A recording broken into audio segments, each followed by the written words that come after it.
बारिश में गरीब का घर और रसोई।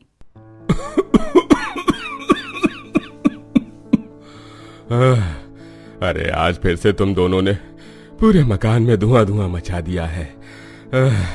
आज का दम निकाल कर रहोगी दोनों। पूरे कमरे के अंदर धुआं भर जाने के चलते ससुर केदारनाथ भड़क कर कुड़कुड़ाने लगते हैं। वहीं सुधा सिरकनी से चूल्हे को फूंक रही थी। कितनी देर से जतन करी हूं, मगर ये निगोड़ा मिट्टी का चूल्हा जलने का नाम ही नहीं ले रहा। चूल्हा फूंक फूंक कर सांस अलग चढ़ गई। लगातार चूल्हे से चिमनी जितना तेज धुआं निकलता देख बच्चे रोते हुए आंख मसलने लगते हैं। चाची, मम्मी मत बनाओ खाना, आप दोनों में आंखों में धुआं धुआं लग रहा है। हाँ मम्मी, चूल्हा बंद कर दो, अभी के भी आंख में लग रहा धुआं। तुम तीनों भाई बहन को कुछ ज्यादा ही धुआं नहीं लग रहा है? फिर खाना भी मत मांग लेना खाने के लिए हमसे। मुझे भी कोई शौक नहीं चढ़ा है इतना बड़ा पेट लेकर चूल्हे के आगे बैठ के धुआं खाने का। डांट खाकर तीनों बच्चे चुप्पी लगा के बैठ जाते हैं। तभी सास कस्तूरी, अरे पूनम बहू, तुझे कितनी बार बोला इतना गुस्सा मत किया कर, पेट से है तू। लगता है तुम दोनों ने आज ठीक से आंच जोड़ा ही नहीं, तभी धुआं कर रहा है। हट, मैं जलाती हूँ। कस्तूरी कोने में लगे रसोड़े में आती है, जहां मिट्टी का चूल्हा, डाला बांस की बनी हुई टोकरी के अंदर इस्तेमाल के बर्तन थे और प्लास्टिक के डिब्बे बोतल में दोनों जुगाड़ बहुओं ने मसालदानी बना रखी थी। किसी तरह दोनों बहू ने कमरे के छोटे से भाग में जुगाड़ू रसोई बिठा रखी थी। एक ही कमरे में पकाना, खाना, सोना, रहन सहन करने में गरीब परिवार को काफी दिक्कत परेशानी रहती थी। बहू आंच भी अच्छे से कैसे पकड़ेगी? तूने चूल्हे में इकट्ठे इतने सारा भूसी झोंक दिया है, साथ में एक दो उपले भी लगा देती। माँ जी, उपले तो रात में खत्म हो गए, सोचा अभी के टाइम तो खाना पानी भूसी झोंक कर बना लेंगे, लेकिन बरसात में ये भी भीग कर सील गए हैं। बड़ी, जब तुझे पता है बरखा पानी का मौसम लग गया तो तुझे भूसी बाहर आंगन में नहीं छोड़ना चाहिए था। देख, कोई पन्नी या कागज दे, आंच पकड़ा देती हूँ। तब सुधा सूखी पन्नी का जुगाड़ करती है, जिससे कस्तूरी आंच जला देती है। दोनों बहू जल्दी से रोटी सब्जी बना देती हैं। तभी बारिश का रंग कर देता है, जोर जोर से घटाएं गरजने लगती हैं। तभी दोनों बेटे दिनेश, राजन मिस्त्री लेकर आ जाते हैं। आइए आइए भैया, यहीं पर आंगन में रसोई बिठानी है, आप बता दीजिए खर्चा क्या लगेगा। तभी मकान में से बाकी सब लोग भी बाहर आ जाते हैं। तभी मिस्त्री चालू पना दिखाते हुए बोलता है, देखो भाई, एकदम स्टैंडर्ड फर्स्ट क्लास पक्की रसोई बना दूंगा, लेकिन लाख रुपए का खर्चा आएगा। पक्की रसोई बनाने में 1 लाख रुपए की लागत सुनकर दोनों भाई संकोच में आ जाते हैं। अरे भैया जी, कैसी बातें कर रहे हो? छोटी मोटी रसोई बनाने में 1 लाख रुपए का खर्चा ज्यादा नहीं बता दिया आपने? हाँ भाई, 1 से 1.5 लाख में तो अच्छा खासा एक बड़ा पक्का कमरा बनकर तैयार हो जाएगा। अरे काका, 1-1.5 लाख में कमरा आज से 10-12 साल पहले बनते थे। महंगाई भी तो देखो ना कितनी तेजी से बढ़ रही है। ईंट बालू के दाम आसमान छू रहे हैं और बिरला सीमेंट सोने के भाव बिक रहा है। देखो भाई, 1 लाख रुपए खर्च करके रसोई बनवाना हमारी क्षमता सामर्थ्य से बाहर है। बड़ी मुश्किल से कैसे कैसे करके हमने 10,000 रुपए जोड़े हैं, इतने में छोटी सी रसोई बना दो। अरे आज के जमाने में 10,000 में रसोई बनाना तो दूर, रसोई की एक दीवार भी ना निकले। जब पैसे जुड़ जाए तब बुला लेना। एक पल के लिए अगर मिस्त्री का मेहनताना भी छोड़ दें तो भी 50,000 से नीचे का खर्चा नहीं आएगा। अब जब पैसे हो तो बुला लेना, फालतू का समय खराब कर दिया। घमंड झाड़कर मिस्त्री गरीब परिवार के आंगन से चला जाता है। रसोई का काम रुक जाने के चलते दोनों बहुएं काफी निराश हो जाती हैं। मतलब इस साल भी हमें बारिश में ही चूल्हा लगाकर भीग भीग कर खाना पीना करना पड़ेगा। हमने खुद गर्मी में फैक्ट्री में तप कर काम किया, पेट काट काट कर रसोई पक्की करवाने के लिए पैसे जोड़े थे। तुम चिंता मत करो, हम और ज्यादा मेहनत करेंगे। इस महीने नाइट में ओवर टाइम करेंगे और पैसे जोड़ के रसोई बनवा के रहेंगे। तभी जोर जोर से बादल गरजते हुए पीट पीट कर मूसलाधार की बारिश होने लगती है। हे भगवान, आज तो राम जी आसमान में से बाल्टी भर भर कर बरखा बरसा रहे हैं। चलो सब लोग भीतर। सभी घर वाले जैसे ही घर के अंदर आते तो रसोई की दीवार से निकली खिड़की से झटास मार रहा था, जिससे मिट्टी का चूल्हा तेजी से भीग रहा था। दरवाजों के दरारों में से झरझर पानी अंदर आ रहा था। मम्मी मम्मी देखो, बच्चे हमारे घर में पानी भरने लग गया। अब हम लोग कहाँ पर बैठ कर पढ़ाई करेंगे और रात में सोएंगे कहाँ पर? निक्की बिटिया, तू परेशान मत हो, मैं खाट बिछा देती हूँ, तुम दोनों बहन खाट पर बैठकर पढ़ लेना। पूनम बहू जल्दी से चूल्हा तोप दे, वरना बारिश में भिगा कर चूल्हा खराब हो जाएगा। जी माँ जी। पूनम जल्दी से बड़ी सी पन्नी से चूल्हा ढक कर चारों तरफ ईंट रख देती है। वहीं दोनों नंद भाभी दीवारों से रिसाव हो रहे पानी को पोछे से खाली बर्तन में निचोड़ के जमीन को सुखाने लगती हैं। भाभी, हम इतनी देर से पानी साफ करने में लगे हुए हैं, लेकिन घर में से 1 इंच पानी घटने का नाम नहीं ले रहा, उल्टा और बढ़ता जा रहा है। मेरी भी समझ में नहीं आ रहा नेहा कि इतना पानी कहाँ से भर रहा है, और अब तो पानी में गटर जैसी बांस आ रही है। तभी सुधा देखती है कि वो काला काला पानी घर के कच्चे फर्श के अंदर से निकल रहा था, जिसे देख वो झुंझला जाती है। बस यही दिन देखना बाकी रह गया था, अब तो गटर का पानी घर में भरने लगा है। मेरा तो मन भिनक रहा है साफ करने पर, पता नहीं कब तक इस कच्चे मकान में टाइम काटना पड़ेगा। सुधा गुस्से में बुदबुदा कर घिन करते हुए घर के अंदर भरा काला पानी बाहर निकाल कर फेंकती है। कुछ देर बाद बारिश बंद हो जाती है। भाभी, मेरी तो कमर टेढ़ी हो गई घर को सुखाने में। बारिश होने के बाद मौसम कितना ठंडा ठंडा सा हो गया। पूनम बहू, सबके लिए अदरक तुलसी पत्ता डालकर लाल चाय बिठा दे। तभी सामने के पड़ोस के पक्के मकान से पकौड़े की खुशबू सबकी नाक में आती है। मम्मी, लगता है आज हमारे अमीर पड़ोसियों के घर में फिर से पकौड़े बने हैं। चाची, आप भी हमारे लिए चाय पर पकौड़ी बना लो ना प्लीज। रंजन को पकौड़े बनाने की फरमाइश करता देख पूनम छुच्छे पड़े अनाज बेसन के डिब्बे को देखकर असहजता से बोलती है। रंजन बेटा, पकौड़े मैं कल बना दूंगी, वैसे भी रात की बासी रोटी पड़ी है, उसे तेल से सेक देती हूँ, खा लेना। मुझको नहीं खानी बासी रोटी, मुझको चटपटे पकौड़े खाने का दिल है। इतना बोलकर रंजन मुंह बनाकर दरवाजे के बाहर जाकर बैठ जाता है। तभी राजन कहता है, पूनम, अगर रंजन का पकौड़े खाने का मन है तो थोड़ा सा बना दो। अजी कैसे पकौड़ी बना कर दे दूं? ना तो रसोई में बेसन है, ना आलू प्याज, तेल भी थोड़ा सा लगा है डब्बे में। नेहा, जा बेटी, मंजू मौसी के यहाँ से 1 मुट्ठी बेसन मांग लिया। बहू, जितना तेल है उसी को चुआ चुआ कर तीनों बच्चों को चीला बनाकर दे देना, इनका भी मन रह जाएगा। तब नेहा संकोच करते हुए पड़ोसन मंजू के यहाँ आती है, जिसका 5-6 कमरों का 2 मंजिलों का पक्का मकान था। रसोई भी बड़ी सी थी। बाहर ही कुर्सी डालकर वो चाय पी रही थी। ऐसी सुहानी बारिश में गरम गरम पनीर टिक्का और जायकेदार चाय पीने का मजा ही अलग है। अरे नेहा बेटी, तू कुछ चाहिए? जी काकी माँ, थोड़ा सा बेसन मंगवाया है माँ ने, वो अभी भैया की तनख्वाह मिली नहीं है इसलिए राशन नहीं भरा है, जैसे जैसे भरवाएंगे तो मैं दे दूंगी। नेहा, तू तो मेरी बेटी जैसी, कितनी बार कहा है ऐसे हिचकिचाया मत कर, जा अंदर रसोई में से ले ले, मैं चाय पी रही हूँ। नेहा रसोई के अंदर आती है, जो कि शीशे की तरह चमचमा रही थी, और खाना पकाने के लिए सब चीज इलेक्ट्रॉनिक की मौजूद थी, जैसे कि इलेक्ट्रॉनिक चूल्हा, microwave, air fryer, bread toaster machine, fridge, chimney, crockery set, slab अलग और बर्तन का स्लैब अलग था। अमीरों की रसोई हर सुख सुविधा से संपन्न होती है, और एक मेरी दोनों गरीब भाभी हैं जिनकी किस्मत में कच्ची रसोई में ही खाना बनाना लिखा है। नेहा थोड़ा सा बेसन लाकर दोनों भाभियों को देती है। जेठानी जी, ये तो बड़ी मुश्किल से 1 से 2 मुट्ठी बेसन होगा, इसमें थोड़ा सा आटा मिलाना पड़ेगा तभी बच्चों के लिए बनेगा। आटा तो है ही नहीं डिब्बे में, पलथन वाला सूखा आटा है, वही मिला दो। किसी तरह गरीबी में जुगाड़ लगाकर दोनों बहू बेसन में आटा मिक्स करके मिश्रण घोल के चीला घोलती हैं और तेल चुआ चुआ कर बनाती हैं। तभी रसोई के कच्चे छज्जे से मिट्टी का ढेला टूटता है। तुम दोनों ठीक तो हो? लगी तो नहीं? हाँ जी, मैं ठीक हूँ, मगर ये छत कच्ची हो गई, इसका कुछ कीजिए। भैया, इस मकान की छत और दीवार का कोई भरोसा नहीं, कब धंस कर गिर जाए।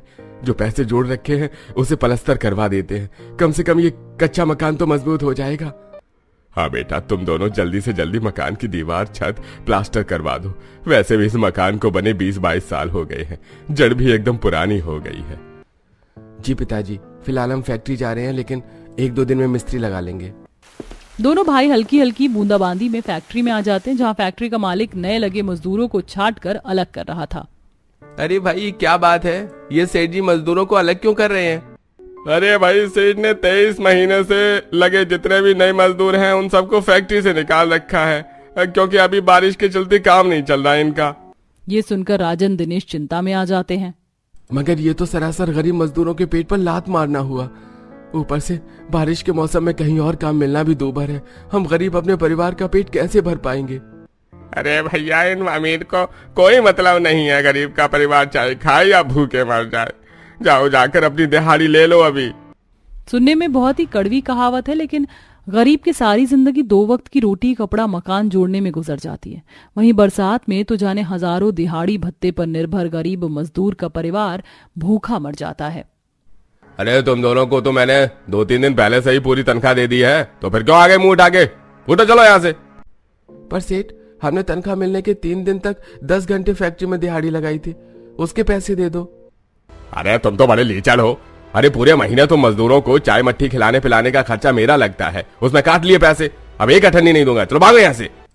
सेठ मक्खरपन से दोनों को फैक्ट्री से भगा देता है। दोनों घर आकर पूरी बात बताते हैं। ऐसे ही 2-4 दिन गुजर जाते हैं। पिछले 4 दिन से हर जगह बस ठोकर ही खा रहे हैं, कहीं काम तो मिल नहीं रहा। लगता है बिना काम के इस बारिश के मौसम में कैसे चलेगा परिवार का खर्चा। भैया एक बार उस भोजनालय ढाबे पर चलकर पता करते हैं, शायद काम मिल जाए। तभी देखते देखते आसमान बिल्कुल काला कर देता है और बिजली चमकने के साथ तेज झोंके से हवा चलने लगती है। दोनों उम्मीद लगाकर ढाबे में आते हैं। अरे बोलो भाई, क्या लाऊं? चाय, सब्जी, रोटी, नान, पकौड़े, ब्रेड? जी नहीं शुक्रिया भैया, हम काम के लिए आए हैं। आप अगर कहेंगे तो हम झूठे बर्तन भी धो लेंगे, जो ठीक लगे दे देना, बेरोजगार हैं इस टाइम। अरे भाई तुम दोनों को रख तो लेता, लेकिन अभी मेरा ढाबा अच्छा नहीं चल रहा। कोई नहीं भैया, चलो चलते हैं। ढाबे से भी दोनों का हाथ निराशा ही लगती है। वहीं आंधी बारिश तगड़ी होने के चलते उनकी कच्ची चौखट उखड़ जाती है, जिससे बारिश का पानी उनके पूरे घर में भर जाता है, जिससे अनाज चूल्हा दोनों बर्बाद हो जाता है। वहीं खिड़की का पल्ला भी उखड़ जाता है, जिससे और भी जोर से झटास मारने लगता है। हे भगवान, हमारे मकान के अंदर तो जैसे पानी का सैलाब बह रहा है। कितनी मेहनत से मिट्टी लाकर हमने चूल्हा बनाया था, वो भी टूट गया। अब बिना चूल्हे के कैसे गुजारा चलेगा। तभी टूटी चौखट से बहुत सारे मेढक जोंक पानी में तैरते हुए अंदर घुस जाते हैं। अरे वाह निक्की दीदी, पिंकी, देखो कितने सारे मेढक हमारे घर में हमारे साथ रहने आया। देखो कैसे उछल रहे। एक मेढक पानी में गया छपाक, 2 मेढक पानी में गया छपाक छपाक। चलो भैया हम भी पानी में तैरते हैं। पिंकी रुको, थोड़ा सा और पानी भर जाने दो, फिर स्विमिंग पूल जितना मजा आएगा पानी में नहाएंगे। ये सुनते ही पूनम दोनों को डांट लगाती है। चुप करो दोनों, यहाँ घर में पानी भर गया और तुम दोनों को मस्ती सूझ रही है। एक तो पता नहीं दोनों काम ढूंढने गए हैं, अभी तक कहाँ ओल पर मिट्टी चढ़ा रहे हैं। इतने में मुंह लटकाए हुए दोनों खांचे में आते हैं, जहाँ टूटी चौखट से नाले के जैसे पानी घर के अंदर बह रहा था। ये घर में इतना पानी कैसे भर गया है? अरे बेटा, चौखट टूट गई है। बहुएं बेचारी बड़ी देर से पानी साफ करने में लगी हैं। कहीं से थोड़ा सीमेंट लाकर चौखट जोड़ दो, वरना बाढ़ लग जाएगी। दोनों भाई बारिश में भीगते हुए दोबारा से दुकान वाले से थोड़ा सीमेंट लाकर चौखट जोड़ते हैं। वहीं कुछ देर बाद दोनों बहू घर का सारा पानी बाहर करती हैं। माँ बहुत तेज की भूख लगी है, खाना कब बनाओगी? हल्ला मत मचाओ पिंकी, खाना किस पर बनाएंगे? चूल्हा तो पूरा बारिश में बह गया, अब दोबारा मिट्टी लानी पड़ेगी। बारिश छूटते ही दोनों बहू सूखी मिट्टी लेने के लिए जंगल में जाती हैं। जेठानी जी, बरसात के कारण जंगल की तो दूब घास भी पानी में डूबकर तरतर हो रखी है। मुझे नहीं लगता यहाँ सूखी मिट्टी मिलेगी। देवरानी जी थोड़ा अंदर चलकर देखते हैं, क्या पता मिट्टी मिल जाए तो चूल्हा बनाने का जुगाड़ हो जाएगा। दोनों बहुएं खौफ खाते जंगल के घने भाग में आती हैं। चारों तरफ सूखी सतह, यहीं जंगली जीव जंतु बहुत ही सुखपूर्वक कुछ पेड़ों के निचले हिस्से में गड्ढा खोदकर ठंडक ले रहे थे, तो वहीं पंछियों ने पेड़ों के ऊपर घोंसला बसा रखा था। कुछ बंदर अपने बच्चों की सताए पेड़ों की डाली पर बैठे थे। वहीं एक बूढ़ी अम्मा जंगल में घास से घर और रसोई की बसावट तैयार कर रही थी, जिसे देख दोनों चौंक जाती हैं। जेठानी जी, जरा इन अम्मा को देखो, इन्हें इतने घने जंगल में बसावट करने में डर नहीं लग रहा? बारिश के मौसम में तो कितने जहरीले सांप बिच्छू निकलते हैं। पूनम की बात सुनकर बूढ़ी अम्मा जवाब देती हैं, अरे बिटिया, मुझे तो इस जंगल के भीतर ही इस घास फूस के घर में सुख मिलता है, और इतने पैसे भी नहीं कि पक्का घर बना लूं, इसलिए गुजारे की झोपड़ी यहीं लगा ली है। उस बुढ़िया अम्मा की बात को सुनकर दोनों बहू का जुगाड़ू दिमाग चलता है। देवरानी जी, आपको पता है दूब घास के अपने अंदर सबसे ज्यादा मात्रा में पानी सोखता है। क्यों ना लकड़ी, घास फूस, मिट्टी, गोबर से अपना घर पक्का कर ले। पहले जब ईंट के पक्के घर नहीं हुआ करते थे तो लोग बाग ऐसे ही कच्चे घरों में तो रहते थे। सही कह रही है जेठानी जी, ऐसे तो हम अपने घर की मरम्मत बिना किसी खर्च के कर सकते हैं। अब दोनों बहू उस बूढ़ी अम्मा से खुरपा लेती हैं और जंगल से बहुत सारी घास काटकर दो बड़े बड़े बोझा बनाकर बरसात में घर लाती हैं। अरे बहू, एक तो पहले ही इस मकान में हमारे रहने की जगह नहीं है, तुम इतनी सारी घास किस लिए उजाड़ के ले आई हो? माल जाल खा लेते जंगल के। माँ जी, इस घास से हम अपने घर को मजबूत करेंगे। अब केवल हमें थोड़ी मिट्टी, गोबर और लकड़ी की आवश्यकता है। भाभी गोबर तो गोमती काकी के यहाँ से मिल जाएगा, उन्होंने गाय पाल रखी है, मैं ले आती हूँ। ठीक है, फिर हम जंगल से लकड़ी और मिट्टी लेकर आते हैं। दोनों बहुएं बारिश के भरे पानी को हेल कर जंगल के अंदर से कठोर लकड़ियां काट कर घर लाती हैं, वहीं मिट्टी भी लाती हैं और अब दीवारों पर गोबर मिट्टी का गाढ़ा घोल बनाकर मोटा मोटा चढ़ाती जाती हैं। वहीं बच्चे और नंद मिलजुल कर घास लगवाते हैं, जिससे 4-5 घंटे की मेहनत के बाद उनकी 4 दीवारों और छत घास से ढक जाती है। ये मम्मी चाची, अब तुम्हारा पुराना घर भी हमारे अमीर पड़ोसियों की तरह नए जैसा लग रहा है बिल्कुल। चलो अच्छा, अब मैं रात में अपने भूत बंगले जैसे घर से डरूंगा तो नहीं। रंजन की इस बात पर दोनों बहू ननद हंस देती हैं। मम्मी आज तो हमारा घर बन गया, आज तो कुछ अच्छा खाना बनता है, पकौड़े बना दो। बेटा तुम्हारे पापा राशन खरीदने गए, जैसे ही आएंगे तो बना दूंगी। पूनम बच्चों को झूठा दिलासा तो दे देती है, लेकिन अंदर ही अंदर उसे खुद भी ये चिंता खाई जा रही थी कि दोनों भाइयों को काम मिला होगा या नहीं। जहां पूरी सड़क पर घुटनों तक पानी भरा था, दोनों भूखे भटक रहे थे। कहीं भी कोई काम नहीं मिला, लगता है कहाँ सो गया है भगवान। थोड़ी तो दया खा ले हमारे परिवार पर, हमारी रोजी रोटी का रास्ता खोल दे, ऐसे कैसे चलेगा। राजन फूट फूट कर रोने लगता है। तभी एक सरकारी अधिकारी फोन पर किसी से बात कर रहा था। अरे भाई, तुम्हें कहीं से भी एक जमादार नहीं मिल रहा जो इस जाम सीवर को सही कर सके? पूरे रोड पर पानी भर गया है, पता है कितनी दूर तक ट्रैफिक जाम लगा है। दोनों भाई बेरोजगारी से जूझते हुए उनके पास आते हैं। साहब, आप कहें तो ये सीवर हम साफ कर देंगे, पर क्या पैसे हमें भी मिल जाएंगे? हाँ हाँ बिल्कुल, हैंड टू हैंड आपको पैसे दे दूंगा, 500 रुपए। अब जल्दी से कर दो।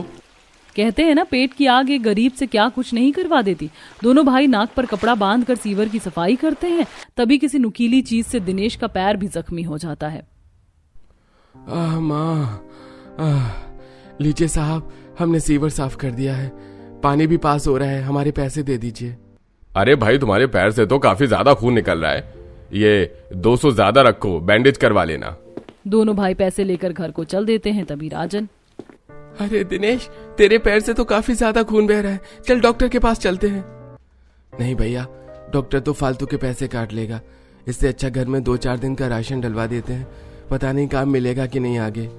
बरसात के कहर में प्रचंड बेरोजगारी से जूझते हुए दोनों राशन लेके घर आते हैं। जहां अपने कच्चे खंडहर जैसे दिखने वाले मकान का बदला नक्शा देख दोनों खुशी से भर जाते हैं।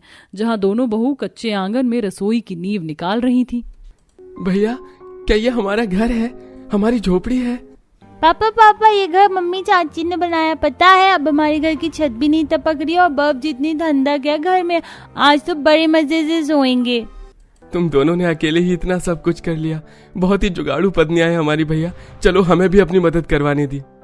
दोनों भाई भी रसोई बनाने में मदद करवाते हैं और लकड़ियों से रसोई का ढांचा बनाते हैं। इसके बाद वह मिट्टी और गोबर से सीमेंट के जैसा प्लास्टर लगाते हैं। और वहीं सास नंद रसोई की घास की छप्पर बना रही थी, जिससे चारों छत पर डाल देते हैं। वहीं रसोई में धुआं पास करने के लिए वो एक छोटी सी खिड़की चिमनी के तौर पर निकालते हैं। और इस तरह से बारिश में दोनों बहू अपने जुगाड़ से पक्का घर बनाती हैं और साथ में पक्की रसोई भी बनाती हैं, जिससे एक ही कमरे में खाना पकाना सोना करने की दिक्कत परेशानी दूर हो जाती है। और अब पूरा गरीब परिवार बारिश के मौसम में आराम से रहन सहन करते हैं।